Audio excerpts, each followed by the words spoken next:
Halo, wewe Kimwaga. Naam, niambie familia. Mwenzako leo na furaha. Kuna nini tena? Si nilikuwa pale Kariakoo. Mara pap akatokea wakala wa Power Bank. Wakala wa Power Bank? Tena kaniambia sasa nikifungua account hapo kwenye hiyo Power Bank hata kama niteka 500, faida mwisho wa mwezi inakuja 50,000. Faida 50,000. Ukafanyaje? Sasa mimi nachezeaga fursa.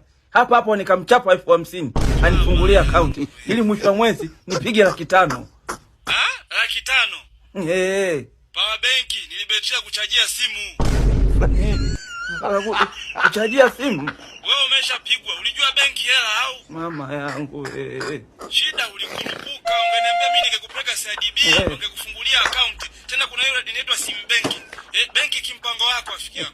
Yaani unafanya miamala kupitia simu yako bila kwenda ATM wala benki. Kupitia sim banking watu wanatoa sadaka, wanunua futari. Kwa hiyo ile power nani?